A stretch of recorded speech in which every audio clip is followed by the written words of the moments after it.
When my son was about like 1.5 or 2, toddlers and infants, they'll arch their back or they'll throw their head back, and he was sitting or standing in my lap, and a couple times this happened, he'll just throw his head back playfully and knock you right in the mouth and cause, like, might bust your lip open or like knock out a tooth. And you have to watch your reaction to that. You have to make it a teaching moment. And then when he was around like the same age in toddlerhood, infants and toddlers are like, or late infants, early toddlers, they'll go through this phase where they bite, and they'll just like, bite you, and sort of like, it's just something that they're trying out, and it's a teaching moment, and you have to watch your reaction in that, even though it is very triggering if you come from a history of childhood trauma. And actually, at one point in my life, I was a nanny before I got my master's, and I was working with these 2 adorable little boys. And one of the oldest was about 4, and he got this belated gift to like one of his buddies from daycare come over with the parents, and they gave him this gift, and he opened up the gift. It was a set of markers, and he said, "This isn't a good gift." He threw it. It's a very triggering event for, if like, and you have to watch your reaction. You have to watch how you parent them. And before my son reached the age of 4, my wife and I had gone through the most stressful and darkest period of our marriage because we were now new parents. And there was never enough time, there was never enough resources, there was never enough money, we were isolated, we didn't have a lot of family support, we didn't have a strong sense of community. Very triggering. And what all those examples that I just gave you guys are normal parenting issues, and all of them are highly triggering if you grew up in childhood trauma. They're frustrating and activating just outside of that, but if you come from childhood trauma, it gets amped up. And watching the way that we react or how we conduct our feelings is kind of the name of the game. In every video that I release, many of you have asked, how do I not pass this stuff down to my kids?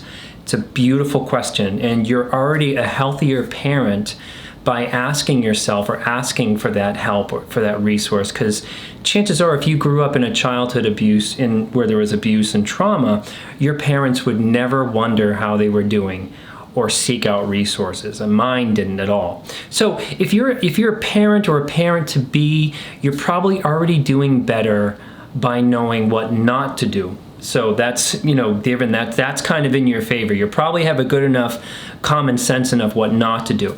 And however, given like what I'll cover in this video, you might feel a little bit attacked. You might feel a little bit called out. Try not to. I'm going to talk about a lot of stuff in this video. And usually, like in my childhood trauma groups, clients who have children hyperfixate on how they are doing as parents, which is admirable, but they need to focus on their recovery. And I try to tell them to not focus on their children's childhood for now, as the work is going to be about how the client was raised and how the client was parented and what happened to them.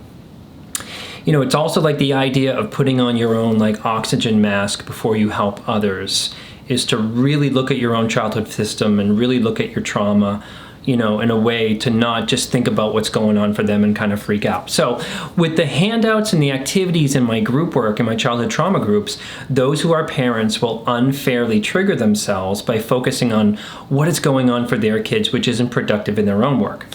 Here's why, is when we grow up in trauma, we have no reference for what is healthy or what normal parenting looks like. And if you're too focused on whether you're a good parent or not, you won't be able to learn.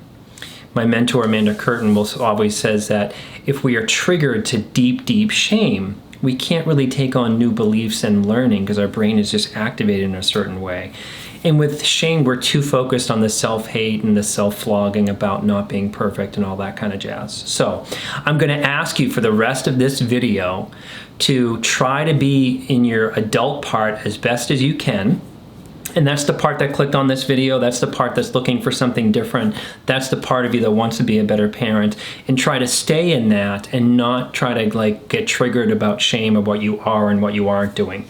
As a side note, guys, if you struggle with any of the following, hitting your children, no child should ever be hit, by the way, or if you can't regulate your emotions around them, or if you put them in dangerous situations with unsafe adults, or if you cross major boundaries with them or expose them to things that are way beyond age-appropriate level, like adult sex issues.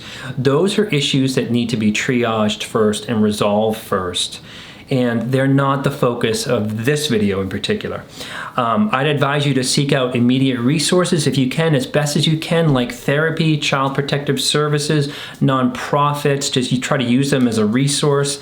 And I know many of you are in countries that don't have these services, but internet research to research recommended parenting tools for any of these issues. Do that first and start there. Those issues are not good for you, and those issues are not good for your children. So please don't take that as shaming criticism from me. I know some of you are in impossible situations and even cultures that condone things like hitting. So I just want to acknowledge that. So triage the huge things first is what I'm trying to say. So before I get into the list of ways to not pass on our childhood trauma to our own kids, what I'm about to say might be the most important takeaways of the video, where we're going to look at first the ways that you will get triggered as a parent in general, or your kids will trigger you, or their situations would trigger you back to your own childhood. Often I'll ask a client who has children, I might sort of say, do your kids trigger you? And they might say, no, not really. We don't really get into fights that much. And I try to educate them that that's just one way of being triggered. We can get triggered in a whole bunch of other ways where our inner child pops up and we have a big reaction. And here's what I mean. Here's what I mean about these types of triggers that we'll experience. The first is, I call it the "it's happening again" trigger. This is a subconscious kind of, not even we're thinking it's happening again, it's just like a subconscious vibe. This is where we forecast or we impose our own childhood trauma onto our kids and its projection. Some examples, like if your kids are bored, which is a natural and normal thing, but our inner child thinks the neglect you experienced in childhood is happening again to your own kids and you're a terrible parent. Another is your oldest is mean to your youngest and you're a little over the top about it because you were bullied or scapegoated. Another is if our kids have a bump with a friend of theirs, or we think that they're being bullied and we project that they might be powerless or helpless and no one gets it. Maybe that sounds familiar to you. Another is if our kid and our spouse or our partner are in conflict with each other and we get this big urge to step in and advocate for the kid, which takes away the power of our spouse or our co-parent, In any of these examples, you guys, this is important. I'm not saying the trigger is only in your head.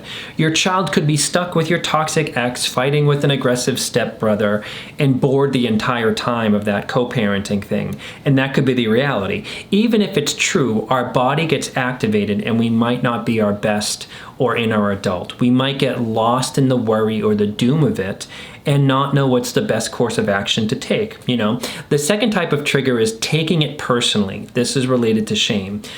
This happens if your toddler is in the terrible twos and they say they don't like you after you set a limit with them about sugar or whatever, and you've experienced devastation, anger, rage, shame, that kind of pops up. That tells you you're triggered. Your 17-year-old didn't fill up the gas tank like you asked when they had the car last night, and you need to get to work and you have a big reaction outside of the quite big frustration that comes with that. Another is you have a 6-year-old and they lie to you about screen time or sugar or whatever, and you have a big reaction about being disrespected in a big way. All clues that you're being triggered. I'm not saying you wouldn't have feelings about any of these, but does it remind you of your family system of origin? In these examples, all of these examples are teaching moments, and yes, parenting is a huge pain in the ass, but think about what these situations do to you emotionally and isolate the past versus the present sort of situation there, or what it was like from childhood. This is the third one, is if I didn't get to be a kid, you shouldn't get to be a kid either. That kind of trigger is that our inner children watch from a place of fairness. Your child might have cool opportunities and does not grow up and lack in the way that you did, and you might get very triggered if they don't want to go to soccer, or they don't want to go to a birthday party, or they don't treat their toys in a way that's respectful. You might have an oversized reaction to that stuff. Another example of this one is they can talk back or state preference, and you might interpret that as being spoiled or selfish. They might be able to get their way on something, which was something that never happened to you or you experienced. You might have a reaction to that. I know that sounds funny. This one's really, it's interesting to me because it's related it's related to a bigger one on the list down the road and that I'll talk about. And as a kid, I was so compliant and ashamed due to the abuse that I was going through, and I would never make waves with adults. In fact, adults terrified me because I was just so uncomfortable in my own skin. You might relate to that as well. And having kids, they're like little narcissistic drunk people. They are like all over the place, running around. They're a mess. You could be dying with a cold on the couch, and they want you to take them out for pizza. You can't get shoes on them.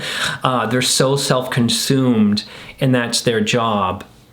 What I'm trying to say is that healthy kids, say a 7-year-old, who can freely ask for seconds on ice cream when you have your hands full, and there is something totally normal and age appropriate, but I could never be that free or safe to ask if, but the adult is preoccupied, but kids will still ask, is what I'm trying to say. It's a teaching moment where the parent says, honey, I have my hands full, can you ask? By saying when you have a minute or something like that. Our job is to teach consideration, and given their age, that consideration is not built in. The other is chaos and feeling like your life is out of control, this type of trigger. With infants and toddlers, the mess of the sleep schedules, the feeding schedules, the laundry, the childcare, the messy house, the crying, the fighting with your spouse, all of it might take you right back to your own out of control childhood or your own sort of childhood misery. Especially if you come from a chaotic family. The chaos of the teenage years, of them going from chill and cute to being super moody and all over the place, that can be a trigger to chaos of origin. The chaos of your kids being jerks. I say that as a term of endearment. Like you could work the night shift and you could be sleeping during the day, and your kids will find a boat horn in the garage and start playing with it that they found in the basement. That kind of chaos, that kind of triggering. The chaos of money, resources, of times being shifted and lost. The chaos of having to make it all happen again by yourself. That kind of trigger, or feeling like you're in a chaotic, or feeling that you're chaotic and too traumatized to handle it. Another big trigger is the trigger of exhaustion and loss of self, especially when we have small children. And that level of shifting our lives for the care of someone else can take us right back to childhood stuckness and depression, or caretaking for we were taking care of other people in childhood. Some examples: our diet, our sleep, our social life, our exercise life, our sex life is affected, which any of those can be a trigger of loss of you. Another example is if we are divorced or single parents, and that stuckness of it all taking us right back to feeling abandoned or forced to raise ourselves alone can be another trigger. Another example of this is feeling like you're doing terrible by traumatizing them, or being unable to handle it. What's crazy about all of this, you guys, is having small children is a chaotic and exhausting, life-altering thing that we signed up for. The other side of it is the complete awe-inspiring love and beauty that comes from that endeavor. Lastly, here is perhaps a simple way to look at it, what it means to be triggered back to our own system. In this infographic, you can be both of these things, by the way, but we're looking at this stuff on a spectrum. If you're wired to be more on the left, most of your triggers could be around that you're not good enough, your kids are doomed, that they're behind and you're not getting their needs met. They don't have the community or the extended family, and it's all wrong, and which is the opposite of good enough parenting. And you might be really feeling that your own childhood abandonment, or not being good enough, or not coming from a great family system could be running all of that energy, like feeling it's all happening again. But this time, it's happening to your kids, which most likely isn't true. I'm talking about the inner child stuff, the perspective here. On the right side of the infographic, a lot of your triggers could involve policing the morality of your kids from a place of anger and shame. Like the how dare you energy might be how you were treated. Some examples: how dare you be a kid and not take care of your siblings? How dare you not address the adult but not know how to do that? How dare you not be considerate enough, even though that you're 4? So that's what I mean about that shaming and blaming kind of energy on the right. Given this spectrum, you can be too hard on them, or you can be too lenient. You can be too protective, or you can be too judgmental. So that was a lot that I just said. And if you're new to me, if you're new to the channel, that was a long intro, welcome. Hit some buttons if you find this video helpful. You can't miss with any of the buttons on the screen. If you find that these videos are helpful to you and to your recovery, and you can't get to therapy, you can support the work that goes into this channel by over at my Patreon account. I don't accept any third-party sponsorship, you guys, because I don't want them to muck up things for you guys, the viewer. If you want to get in touch with me, you can do so on my Instagram page. You can go over to my website and check out some childhood trauma e-course work that I do, and that's a way to sort of say hi and connect with me. I also have a new TikTok going, so you can also check that as well, and I'll have all the links to the descriptions. I'll have all the links in the description of this video. So here we go. Here's the list. All of the things are through the lens of our childhood trauma. The following list is to cultivate some good enough parenting. Pick even one of these things to work on and try to be consistent with it as best as you can. So here we go. So here's the list. Number one is apologize and explain your reactions. The reactions teach you and they teach your kids about reality. Here's what I mean. If you have a big over-the-top reaction, and you will have them, it's a teaching moment. You can say things like, I'm sorry I got scary just then. I really don't like being pranked like that at all. I'm sorry I blamed you for what happened in the car. That was unfair of me, or that wasn't your fault. I'm sorry I told you to be quiet when you were telling me your thoughts. I couldn't focus but I want to hear them now. I'm sorry I talked about your daddy or your mommy like that in front of you. That was not good of me to do. So there's some ownership in all of those things. Saying you're sorry about your reactions is hands down the biggest way to separate yourself from your family of origin. It makes you human. It makes you safe. It turns blame and shame into emotional teaching moments. And it's amazing modeling. We want our kids to be that kind of person when they grow up. Not apologize too much, but to own their human part of things. As a side note, you got to work on the behaviors that you are apologizing for. Just because you say sorry all the time without the behavior changing, is you really got to make the behaviors kind of shift. So that's what I mean by that one. Number two is don't let them take care of you, because they will want to do that. Many of my clients were raised, including myself, by extremely emotionally immature parents who would encourage the kids to be like little therapists, little fixers, little confidants, or they were just too messy or out there with their emotions.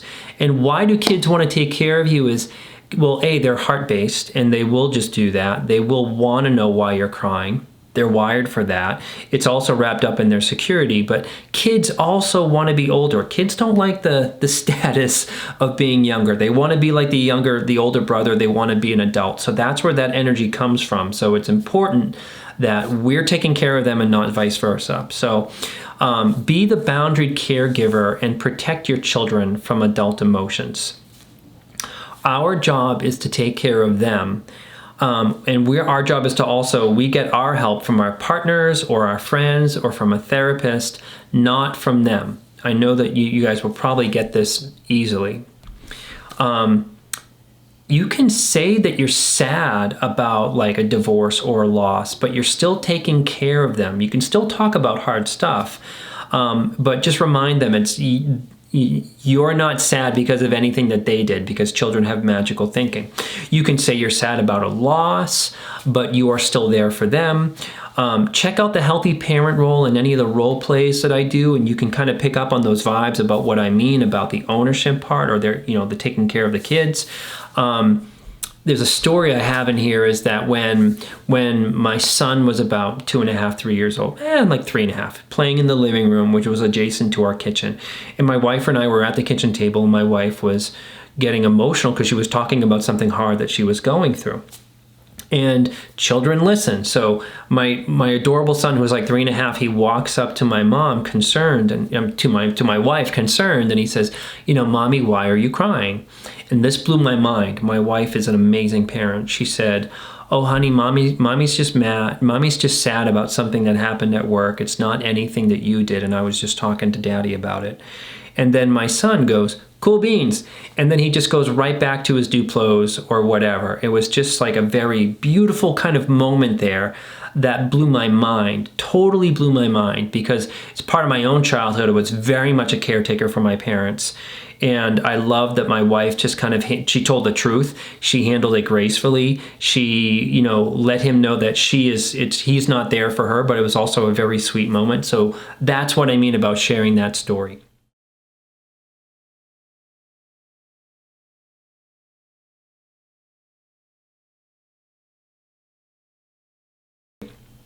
So also families, you know, families can worry for each other. If you lose someone close to you, your 10-year-old is going to be aware or feel that, and he's going to feel that with you.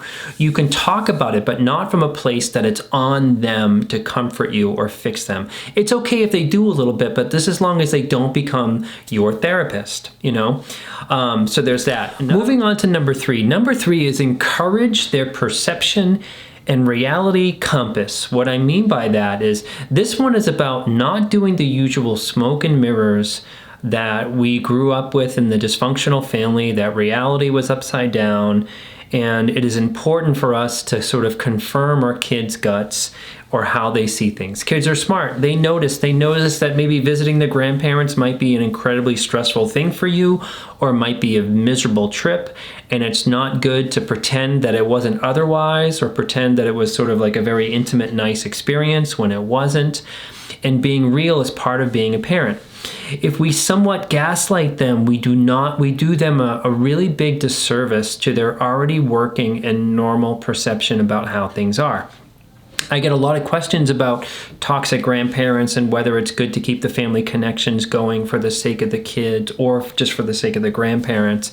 And that's for a whole other video. It's a very complex kind of issue, but I start there as a learning mechanism about the generations of this stuff. So a classic statement that we've all heard, yeah, but your mother loves you, or yeah, but your father loves you. It's a classic example of abuse around a child's perception. The child was probably in the right to feel hurt or disappointed about being let down by that parent.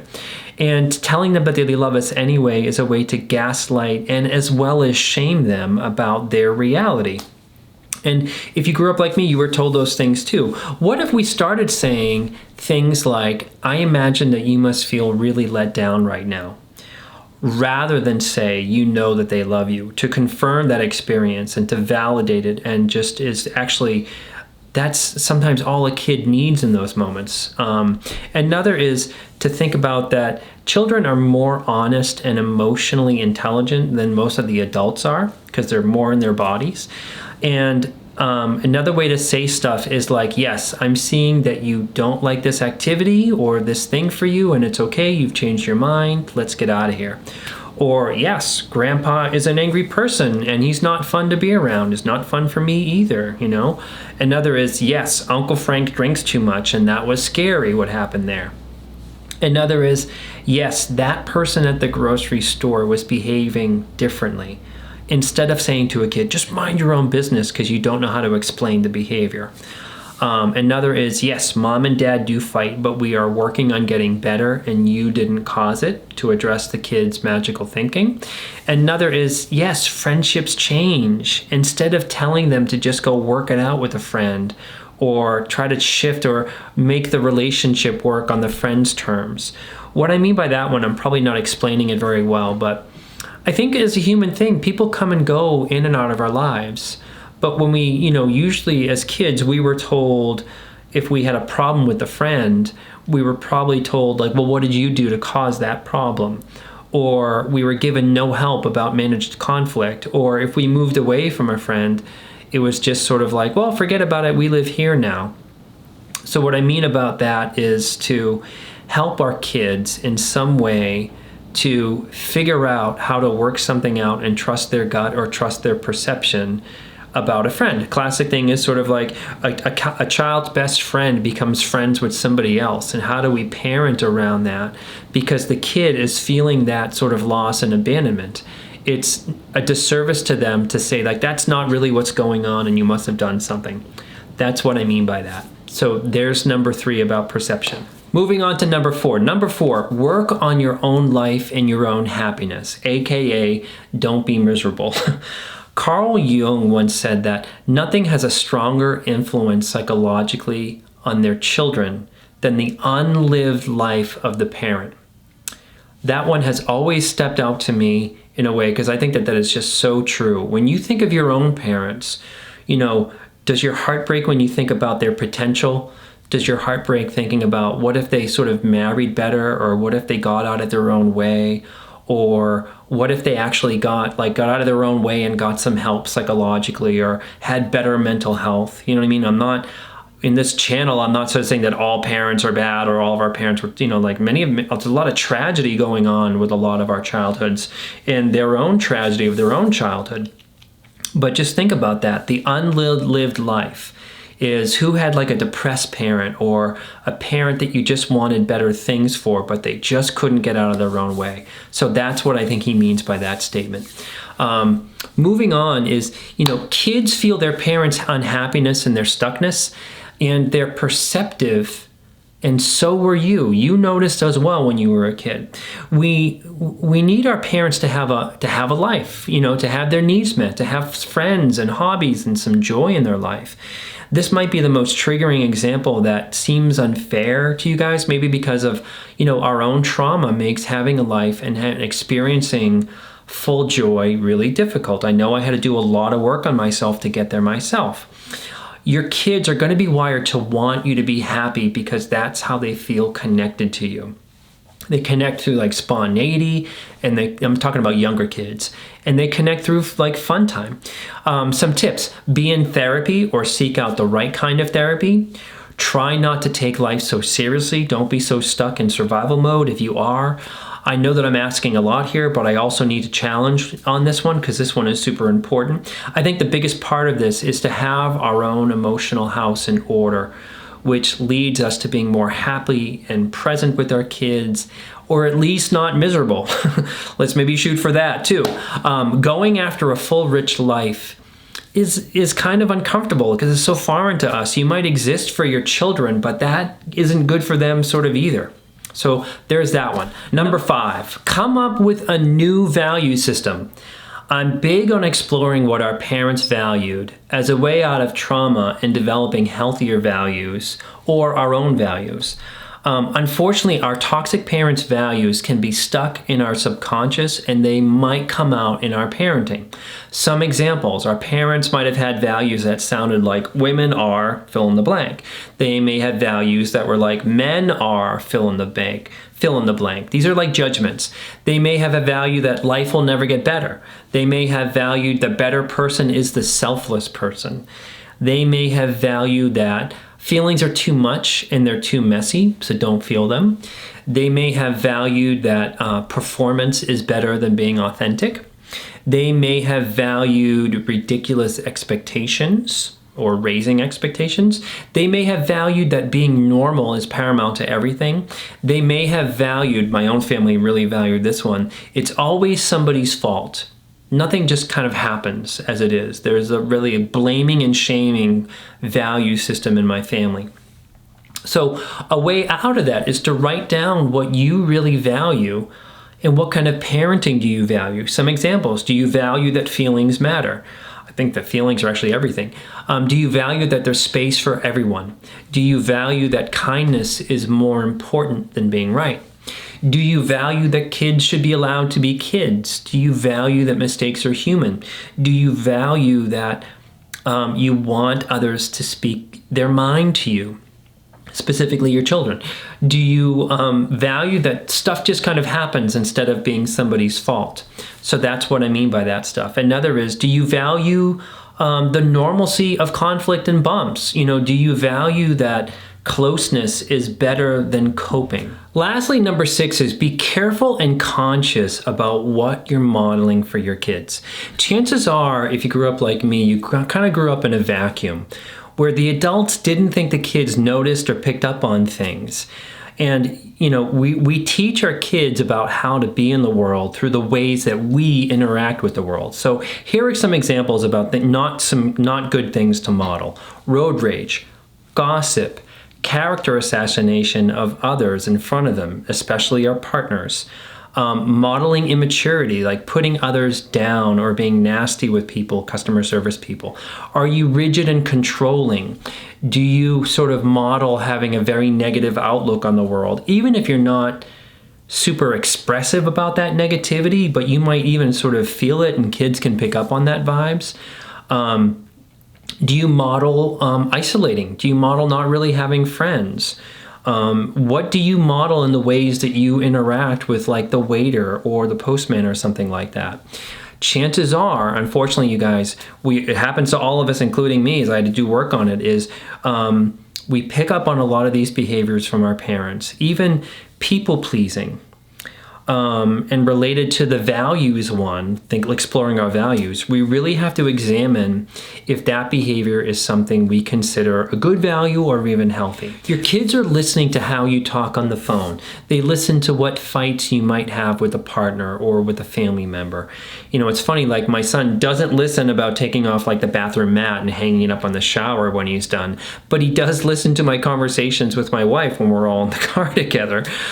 So they listen, you know, especially as they get older and older, and they pick up on things. Lastly, as an honorable mention to this list that I put together, is you can't provide a perfect childhood, but you can provide a good enough one for your kids. And part of that perfect childhood is stuff like overly giving them everything you didn't get, or overly doing everything for them. Part of them is doing too much for them and not teaching them self-motivation, or not teaching them to sort of do things. Part of that is making everything look good as a way to cover up other stuff and stuff like that. I hope this video was helpful to you guys, and just focus on one thing in this list. Try to be consistent with at least one thing, because you'd be overwhelmed with all the other things that I just talked about. And I talked about a lot of difficult things and a lot of difficult sort of issues. And the fact that you just want to be a better parent and get better totally separates you from your own parents if you grew up in childhood trauma and dysfunction. So hope it was helpful, you guys. As always, may you be filled with loving kindness. May you be well. May you be peaceful and at ease. And may you be joyous. Take care, guys. I'll see you next time.